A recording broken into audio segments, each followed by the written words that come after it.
How have you seen his developed physique translate onto the field so far in camp?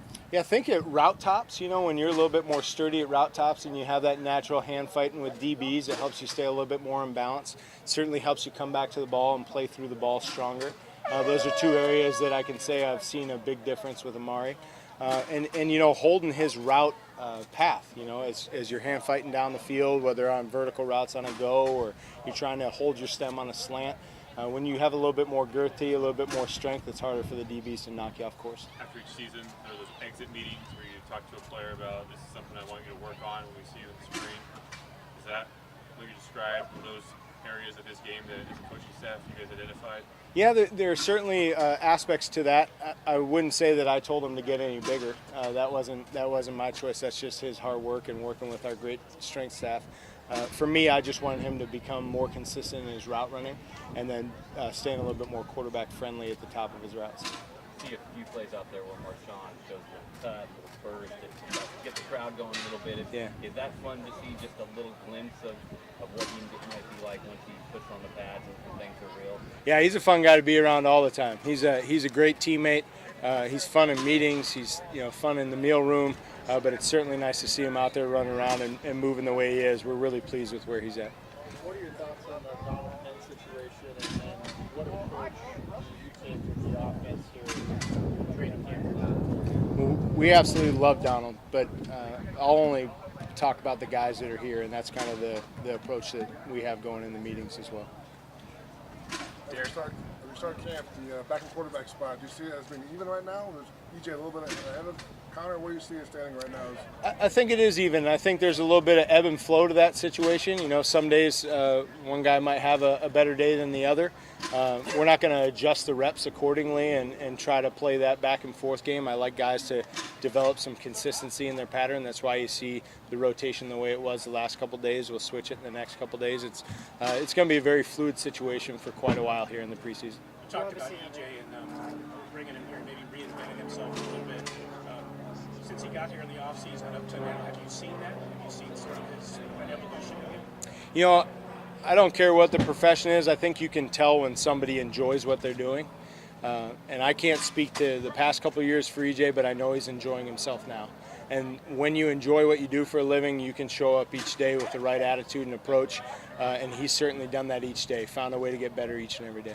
In terms of all of his physical tools, he's got it. I mean, he was a first-round draft pick. Is it just a matter of kind of getting him back in sync and getting those things executing better? Like, what's the secret to getting those talents doing right now? Yeah, I think with the quarterback position, the phrase knowledge is confidence comes to my mind a lot. And as he gets more and more comfortable with our system, then he's able to use his footwork, the proper technique, the proper drops, the proper eye placement on zone defenders to help him be more confident in where he's going with the football. So we anticipate EJ continuing the growing trend that we've seen. What sort of progression from year one to year two have you seen from Johnny? Johnny Holton? Yes, sir. Johnny's done a nice job. He came in very, very raw, and we joke about it as a staff all the time.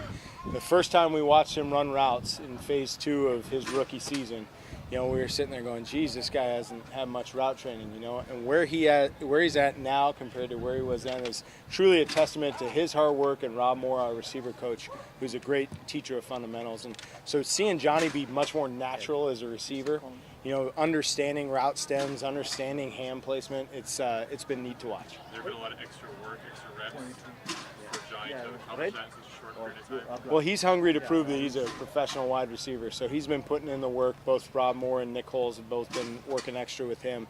But that's all our guys. That's what's neat about what we have going on right now from a chemistry standpoint is everyone is unsatisfied. They want to get better. We've seen Cordero Patterson catch a couple deep balls, and despite his speed, that maybe hasn't been something he's done a whole lot of in his NFL career. Do you see that kind of developing as part of his game, that he's a guy that with that speed he can use that as a deep threat for you guys? Yeah, I think his ceiling is going to be self-determined. However much work he wants to put in on developing his receiver habits, he'll be able to do anything he puts his mind to. The guy's just a freak of nature athletically. He certainly has great long speed, so we're going to take the opportunity to showcase that a little bit in camp and see if he can handle it. Derek has spoken to the benefit of having you, even with the coaching changes, having you still in his ear and being able to work with you. What benefit is it to have Derek still with you and get get to work on that progression? I tell you, we've had so many opportunities here in camp talking about adjustments, in-game adjustments, how we'll do things on the sideline, how we'll game plan. And it's almost eerie sometimes how he and I can finish each other's sentences, and that's something that's really comfortable to have your first time around as a coordinator. Right. You don't have to always be the one to say, hey, this is the way we're going to do things, or hey, this is the way I want to see this. When you get to share that with your trigger man, that's a pretty special thing. So I don't take that for anything less than the blessing that it is. I'm seeing a big difference in the way you're using your tight ends and your running backs and different concepts. How important are they in your system? And do you think that's a strength with the weapons? Oh, it absolutely is. That tight end group's done a great job, and we're really excited about adding Jared Cook. You guys have seen his length and vertical speed. Earlier we talked about being able to attack the field vertically. You have to be able to do that on the inside part of the field too, and a lot of times that's where the tight ends happen to line up. So we need their speed, we need their size, and certainly we'll give them the opportunity to make plays in the vertical passing game. Getting somebody like Lee back. What's that? What does Lee Smith out of that group? Well, first of all, he's a great teammate. He's a wonderful veteran. He's a great blocker. He works hard at everything that we ask him to do, and he actually has really good hands. So he's more than just a blocking tight end, I'll tell you that.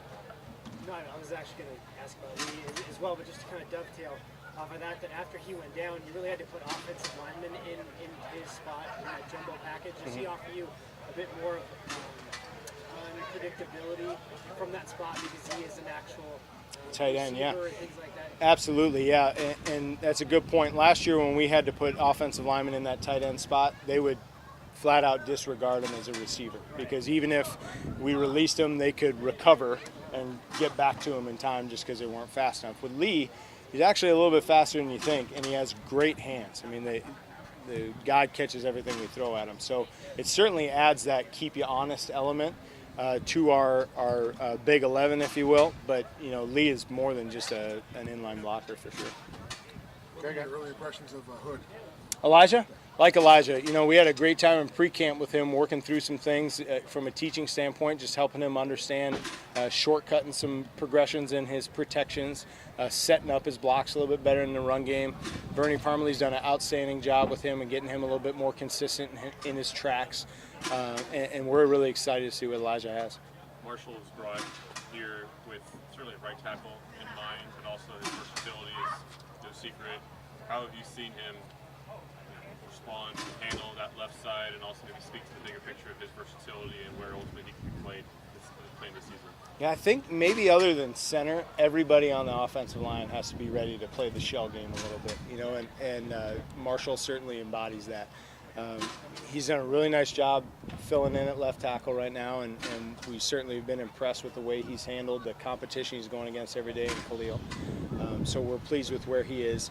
I think that selfless nature of, hey, just tell me where you need me, is something that Marshall really showed everybody from day one. He said, hey, I don't care where you guys play me, I just want to help where I can. So we're very, very fortunate to have him.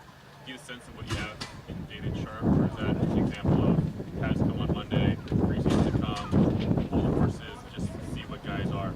Yeah, you certainly can see the athleticism, the length, you can see his basketball background. But I hate to cheat you with the cliche, but we'll see when the pads come on. Okay, guys, thank you very much. Thanks, guys. Appreciate it.